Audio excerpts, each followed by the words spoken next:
She said she didn't mind the rain. I think that's what started it. Her voice, low and calm, the way she tilted her face toward the drizzle as if she trusted the sky more than the ground. We'd been standing outside the cafe long after everyone else had left, waiting for the storm to decide what it wanted to be. She held her umbrella but didn't open it, and I pretended not to notice that mine was still folded at my side. When she asked if I lived close, I almost lied, said yes, to keep her near a little longer. But the truth slipped out. About 20 minutes away. She smiled, that slow, measured kind that makes silence heavier. Then I'll walk you. There wasn't a reason for her to, except maybe curiosity, or something quieter either of us would name. The rain grew steadier, tracing silver lines down her hair. I could smell the faint perfume clinging to her scarf, something warm and clean. When our shoulders brushed, I felt it like a pulse beneath the sound of the water. She talked in fragments, about work, about how the city used to feel smaller. I listened, grateful for the excuse to look at her when she glanced away. Every few steps she'd pause, as if forgetting the sentence she'd started. I wanted to ask what she wasn't saying, but I didn't. I think she liked that I didn't. At one corner, she stopped and turned toward me. "You're soaked," she said, though she was worse off. Her blouse clung to her skin, rainwater catching on the hollow of her collarbone. She brushed my sleeve as if to shake the water off, but her hand lingered just a heartbeat too long. Neither of us spoke after that. The sound of the rain filled in for words we didn't know how to use.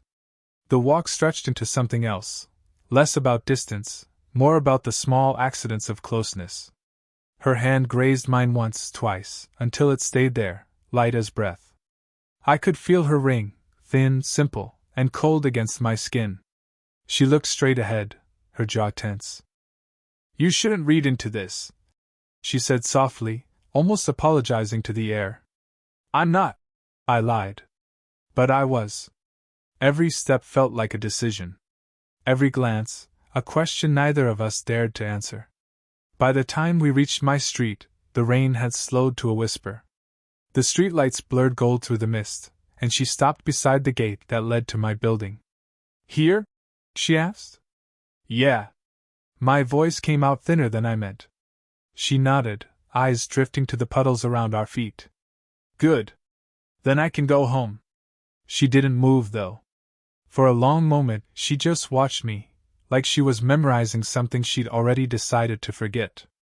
I felt the urge to say her name, to ask her if she'd always been this careful with her distance. But she beat me to it. "You should get inside," she said. Her hand brushed my chest when she stepped past me, a quick touch, almost nothing, and yet I felt it long after she started walking away.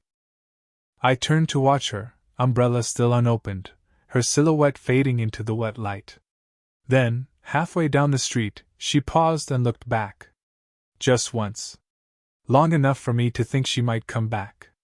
And then, headlights cut across the rain, a car pulling up beside her. She opened the door without looking at me again. The sound of it closing was louder than the storm. I didn't see her for a week after that night. But I thought about her every time it rained. When she finally walked into the cafe again, the place felt smaller, like it remembered us too. She was wearing the same scarf, still damp from the drizzle outside. I caught her eye before she could look away. "Still not using the umbrella?" I asked. She smiled. "You remember that." It wasn't really a question, but I answered anyway. "Hard to forget." She sat across from me, though she could have chosen anywhere else. The table between us felt too thin to hold all the things we weren't saying. She stirred her coffee longer than necessary, the spoon clinking against the cup like a nervous heartbeat.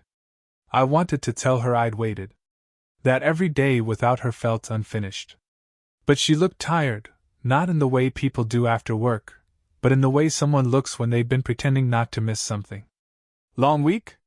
I asked. "Long life," she said, then gave a soft, embarrassed laugh. "Sorry. That sounded heavier than I meant." Her words hung between us, and I caught a glimpse of something, a picture frame on a shelf behind her, a man and two children. It was old, maybe years ago. Maybe her ex-husband, maybe not. But the way her eyes flickered when I looked made it clear she'd noticed me notice. She didn't explain, and I didn't ask. We talked about smaller things. Her job at the art gallery, my classes, the books we kept meaning to finish. Every so often, her hand would drift close to mine on the table, stopping just short. I could feel the warmth radiating off her skin, like a secret waiting for permission. "I shouldn't be here," she said quietly, eyes fixed on the sugar packet she was tearing in half. "You remind me of things I've already tried to forget." I leaned in before I could stop myself. "Then why did you come back?" Her breath hitched, just slightly, but enough to feel. "Maybe I wanted to remember for a minute." She looked at me then, fully, and I swear the whole room faded out. I could hear the faint sound of rain starting again outside. Her fingers brushed the back of my hand, soft, hesitant. "I forget sometimes how young you are," she whispered. "I forget sometimes how beautiful you are," I said before I could swallow the words. She drew in a breath, the kind that shakes on the way out. "Don't." But she didn't move her hand away. We stayed like that, still, quiet, pretending not to be seen. The coffee had gone cold, the world outside blurred by the window. I could smell her perfume again, that same warmth that made everything feel closer. And then, without a word, she reached up and fixed the collar of my jacket, her thumb brushing the side of my neck, just long enough for me to forget to breathe. She pulled her hand back, eyes softer now. "You should go before the rain gets worse." But neither of us did. We just sat there, the storm outside rising, the silence between us holding everything we weren't ready to say. It started raining again the next night, softer this time, like it didn't want to be noticed. She was closing up the gallery when I stopped by, pretending I'd just been in the area. "You're here late," I said, leaning on the doorframe. "So are you," she replied without looking up. But there was the faintest curve in her voice, the kind that says "I'm glad you came anyway." The lights were dim, most of the paintings covered for the evening. The air smelled faintly of turpentine and rain through the open window. She moved between the canvases, graceful even when tired, her blouse rolled at the sleeves. I walked closer, not meaning to. Or maybe I did. She didn't step back when I reached her side. "You shouldn't keep showing up like this," she said softly. "Why not?" "Because someone will see. And I don't know what I'd say." There was a pause, not long, but enough to feel everything between us tighten. She turned toward me, her eyes searching mine like she was trying to find a way to explain what couldn't be said. Before she could, her phone buzzed on the counter, a message lighting the screen. She froze, reading it too quickly. I caught just a name, Daniel, her ex, maybe. Or someone else who still had the right to call. She slipped the phone face down. "It's nothing." But her voice betrayed her, too sharp, too rehearsed. I wanted to ask, "Are you with him again? Or does he still matter?" But I didn't. I just said, "You always say that when it's something." She let out a quiet laugh, tired, nervous. "You notice too much. Only when it's you." She looked at me then, really looked, the kind of look that burns its way under your skin. For a moment, neither of us breathed. Her hand lifted as if to touch my face, then hesitated midair. Footsteps echoed down the hallway. We both turned. The sound grew closer, a coworker, maybe, or a security guard. Without thinking, she reached for me, pulling me behind one of the covered canvases. We stood pressed against the wall, close enough for me to feel her breath on my cheek. The footsteps passed, slow, then faded away. Her hand was still gripping my sleeve. Neither of us moved. "You should go," she whispered, but her voice trembled. "I will," I said. "Just, not yet." Her eyes flicked down to my lips, a second too long. The rain outside hit harder, matching the pulse in my chest. I leaned in, close enough that her hair brushed my forehead. She didn't pull away, only closed her eyes, and then stopped herself. Her breath touched my mouth, warm and uneven. "This is already too far," she murmured. "Then tell me to stop." She didn't. Instead, her hand slipped from my sleeve to my wrist, fingers trembling. Don't make me, she whispered. We stayed like that, one breath apart, suspended in the kind of silence that breaks people slowly. Then a knock at the front door shattered it. She stepped back first, her face turned toward the window, her voice low. You should really go. But when I left, her reflection lingered in the glass, watching, waiting, like the space between us was still breathing. I told myself I wouldn't go back. That I'd let the space between us settle into something safe again. But by the end of the week, I was standing outside the gallery door, rain dripping from my hair, my hand hesitating on the handle like it could still change my mind. She was there, lights low, sleeves rolled, eyes fixed on a painting she wasn't really looking at. When she turned and saw me, something flickered across her face, not surprise, not quite relief either. You shouldn't be here, she said, voice steady but quiet. I know. Then why are you? I took a slow step closer. Because I can't stop thinking about you. The words landed heavy.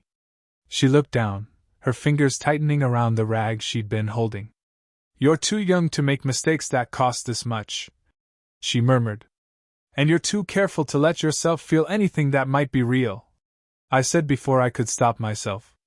She looked up sharply, eyes glinting with something between anger and sorrow. You don't understand what this could do, to me, to you. I don't care. Yes, you do, she snapped, the rag dropping from her hand. You think you don't now, but one day you'll look back and wonder why you let someone like me ruin the way you see love. The room was silent except for the hum of the rain against the glass. She turned away, pressing her palm to her forehead. I could see the way her shoulders trembled, the fine lines near her eyes deepening in the low light. I stepped closer, close enough that her perfume found me again, soft and familiar. You didn't ruin anything, I said quietly. You made it impossible to pretend. She exhaled, slow and uneven.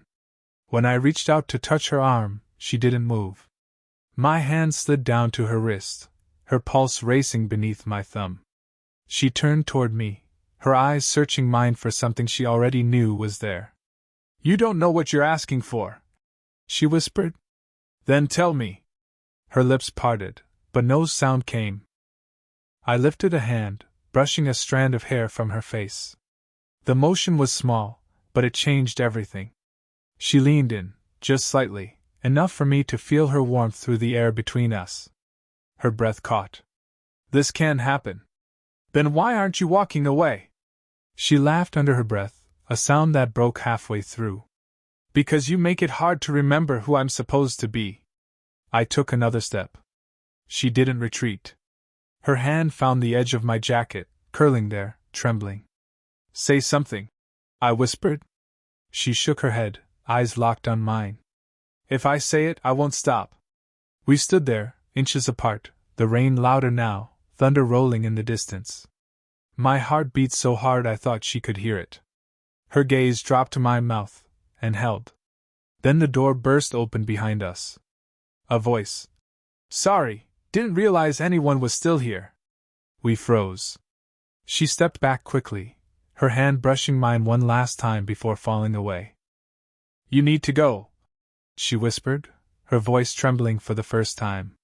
But as I turned toward the door, I heard her say, barely audible, if you stay next time, I won't stop you. I didn't see her for days after that night. The gallery stayed closed, lights off, curtains drawn.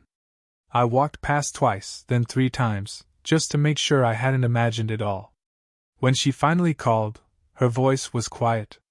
Can you come by? After hours. The words should have felt like a relief. Instead, they felt like a warning. When I arrived, she was waiting near the back, the air heavy with turpentine and something unspoken.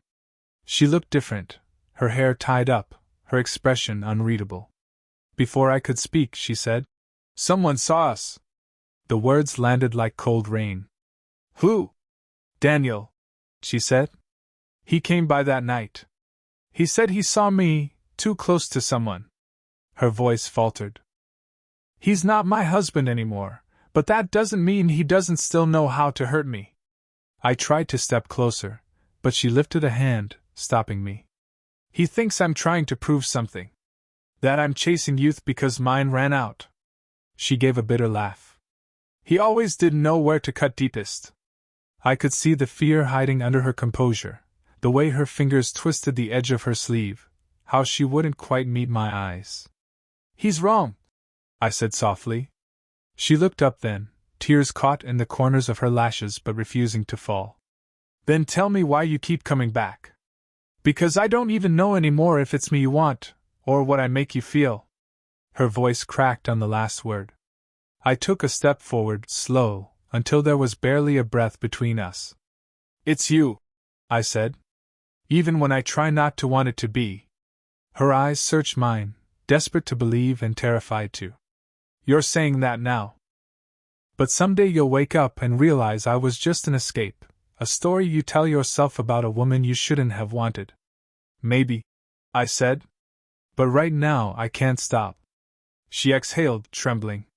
You make everything dangerous. And you make it worth it.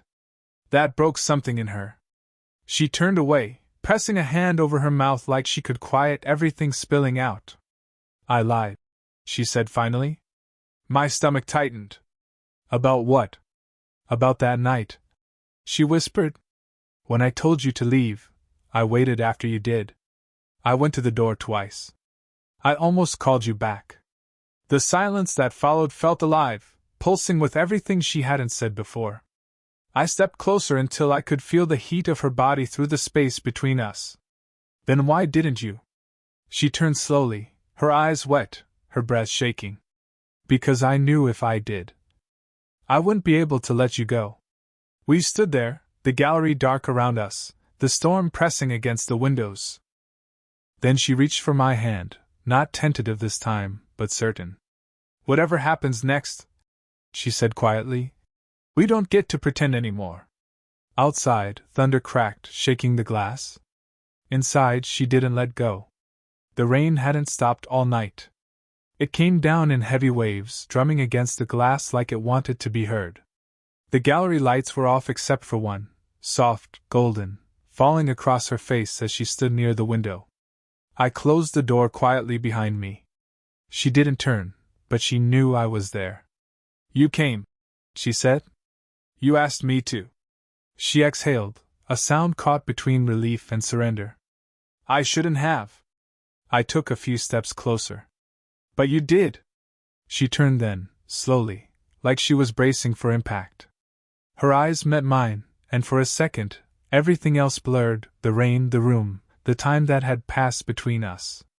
You know what happens if we don't stop, she said. I think we already didn't. Her lips parted, breath shallow. You don't understand. This will change everything. Maybe that's what it's supposed to do. The distance between us was almost gone now. I could see the tremor in her hand where it rested against the window, the soft rise and fall of her chest as she tried to steady herself. I reached out, brushing a strand of hair from her cheek. She didn't flinch. Her voice dropped to a whisper. You make me forget what I'm afraid of. Then let me, I said. She stepped forward, so close that I could feel the warmth of her breath against my skin. Her eyes searched mine, desperate for a reason to stop, to pull away. But there wasn't one left. I told myself I wouldn't do this, she whispered. You told me that before.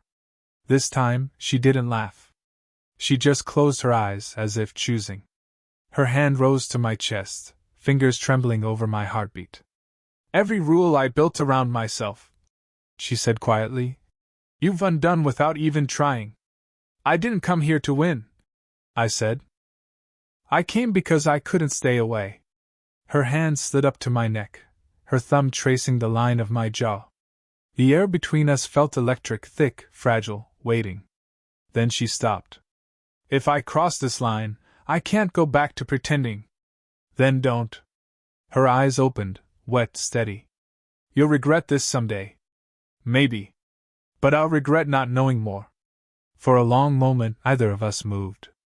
The only sound was the storm outside, softer now, like it was holding its breath with us. And then she leaned in, slow, deliberate, her forehead resting against mine. No kiss, just the warmth of her skin, the quiet between heartbeats. This isn't just want, she said, her voice breaking. It's the first time I've felt seen in years. I closed my eyes. Then don't look away. We stayed there, motionless, two people at the edge of something neither could undo. When she finally pulled back, her eyes were calm, resolved. It's already happened, she said softly. Even if we never touch again. And in that moment I knew she was right. What bound us wasn't the act, it was everything that led to almost. The storm had finally passed. Morning light slipped through the gallery windows, painting the floor in pale gold. The air smelled clean, like everything had been washed and left new again. She was sitting by the window when I walked in, coffee in her hands, hair loose, no pretense left. For the first time, she didn't look guarded. Just real. You didn't have to come back, she said, but her voice carried warmth this time, not warning. I know, I said, taking the seat beside her. I wanted to. She smiled faintly. You always do what you want, don't you? Only when it feels right. We sat in quiet for a while, the kind that doesn't ask to be filled. The city outside was still wet, cars leaving ripples in the puddles, the air cool and still. Her shoulder brushed mine as she leaned back, a soft, unplanned touch that said more than either of us could. I kept thinking last night was a mistake, she said after a long pause. But I don't anymore. I turned to her. What changed? Her eyes met mine, steady now, no longer hiding. You didn't ask for anything. You just showed up and stayed. That's more than most people ever do. I smiled, small and honest. Maybe I'm stubborn. Maybe you're the only one who didn't expect me to be someone else. She took a breath. Do you know how rare that is? I shook my head. You make it sound like I did something special. You didn't, she said, almost laughing. That's why it matters. She reached for my hand then, fingers intertwining slowly, as if testing the truth of it. Her skin was warm, familiar. I felt her pulse steady under my thumb. We can't pretend this isn't complicated, she murmured. I don't want simple, I said. I just want honest. She looked at me, really looked, and whatever fear had lived between us finally dissolved. There was no lightning this time, no breathless rush. Just quiet recognition, the kind that settles into the bones. Her hand came up, brushing my cheek. You'll have to be patient with me. I can do that, I said. Rain doesn't bother me. That made her smile, small, tired, genuine. Then maybe you were meant to find me that night. I leaned closer, close enough that our foreheads touched again, the same way they had before. Only now, there was no hesitation. Her breath mingled with mine, slow and certain. Whatever this is, she whispered, let's stop being afraid of it. Deal, I said. We stayed like that, watching the sunlight grow stronger, the rain drying from the glass. It wasn't perfect, and it didn't need to be. It was real. Her head rested lightly on my shoulder. My hand stayed around hers, fitting there as if it always had. Outside, the world moved on. Inside, we didn't rush to follow. Did you enjoy the story? What kind of stories would you like to hear next?